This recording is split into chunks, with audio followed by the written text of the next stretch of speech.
Yep. Y'all know what it is. Part two. Now,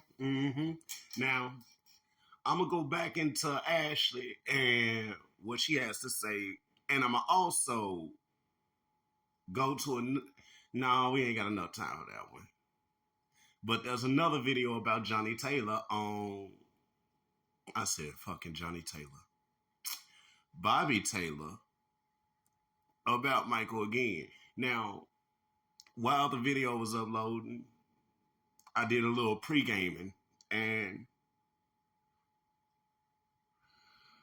looking for a connection with the Jackson 5 and the Chi-Lites, and this video popped up out of nowhere. Now let's talk about that statement of how Bobby Taylor said that he spent 10 days and 10 nights in the dressing room with Michael. Because it was things like that probably started the very next rumor we're going to talk about. Could Joe Jackson have given his son Michael out to powerful businessmen? Back in 2005-2006, gossip claims that Jermaine, I suppose, was short on money, so he decided to publish a book. And the book was called Legacy: Surviving the Best and the Worst. Jermaine Jackson, Jermaine talked the oldest of the boys. One of the things he brought up was something that Reby was the oldest girl. Was a child. Per Jermaine, they would be in the hotel room and everybody would be asleep.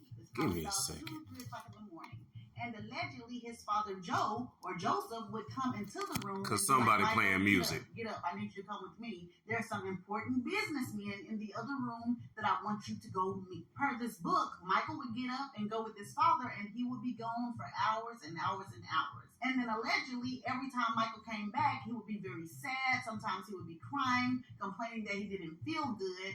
And rumor has it that Michael acting this way would last for about 3 days before he returned to his normal self. So that got a lot of people kind of thinking and assuming that maybe Jermaine was hinting at his brother being given to these businessmen to advance the careers of the Jackson 5. And now, if y'all looking for that book, Legacy: Surviving the Best and the Worst, baby, you will never find it. Because rumor has it that Jermaine started shopping the book around, and as soon as Michael found out, he called Jermaine up, cursed Jermaine out, and threatened to fight Jermaine and take all the rest of his money. Another passage of a book that pushed interest in that rumor was a passage from a book called Michael Jackson Unauthorized. And this passage talked about a little-known Jackson 5 band member named Johnny Jackson. Now, Johnny Jackson was not a Jackson brother, nor was he a cousin like most people believe. He actually was a friend of the Jackson boys who lived down the street. And Joe would have him practice with his boys. You're a little closer for y'all. That Johnny was a good drummer, he hired him and adopted him very early on. And the reason that he adopted Johnny is because he could not travel all over the U.S. or all over the world with somebody else's son. You know, he had to have legal rights to this child. Well, according to this book, Michael Jackson Unauthorized, around the age of 19 years old, Johnny Jackson was no longer with the Jackson 5 because the Jackson 5 ended up splitting up. So Johnny Jackson actually went back to their Remember, all of this is entertainment purposes and only. When Johnny got back home, he allegedly told another person that he felt like some strange things were going on with young Michael. And he said he felt this way because there had been one time when he had walked in on a 12-year-old Michael Jackson standing up naked and rubbing against a grown Jackson family member, and not only that, also a Jackson family employee. And that book says that Johnny felt like something bad was going on because per Johnny, everybody in that room was having a hard time. And on top of these two rumors of what Jermaine and Johnny allegedly said about Michael and these businessmen, there were also several coincidences in Michael's life that made people question if he went through abuse. And one of those was the closeness that Michael Jackson had with accused pedophile Johnny Kitagawa. Now, Johnny Kitagawa was a legendary...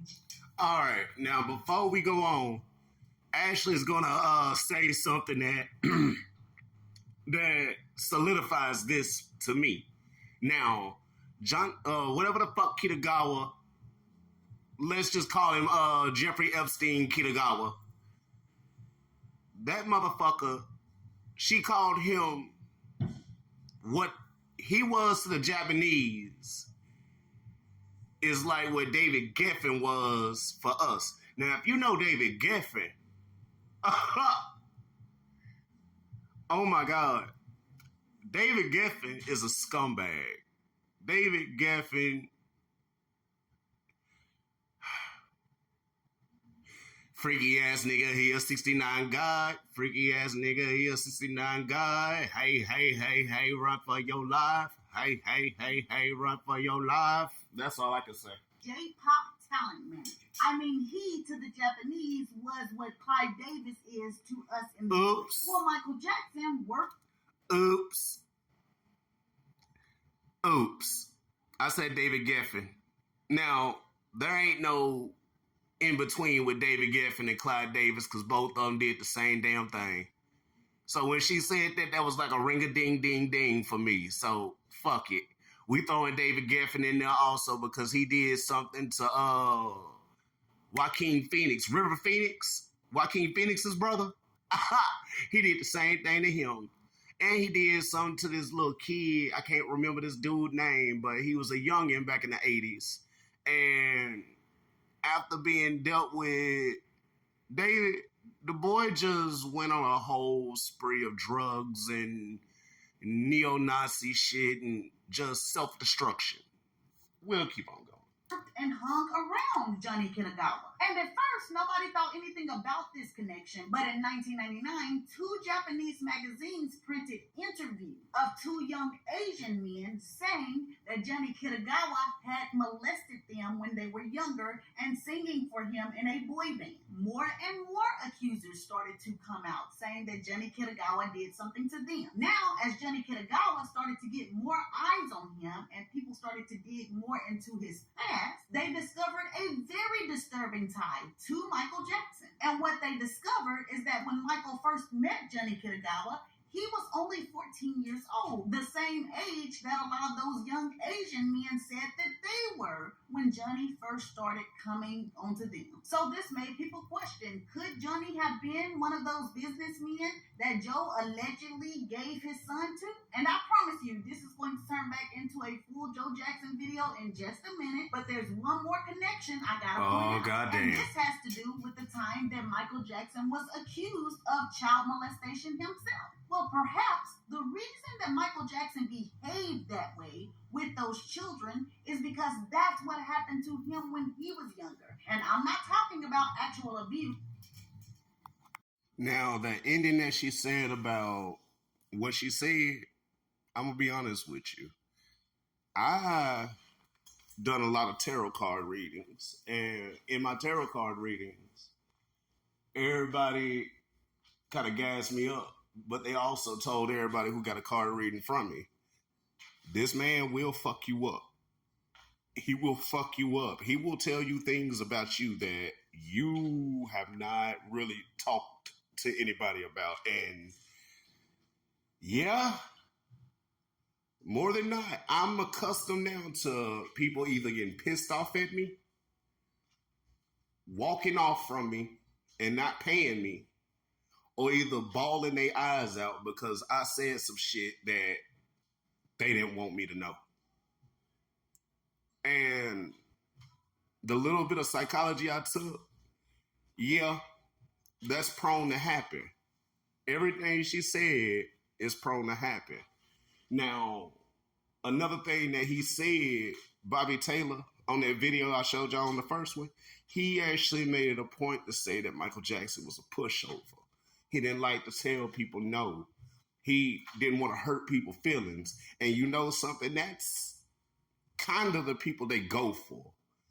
And the fact that he was medically castrated, they always say that's an actual little theory also. But I'm starting to believe it now because if you saw Michael when he was little, he was slender.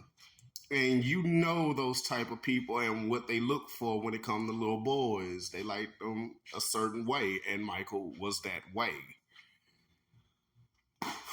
Boy,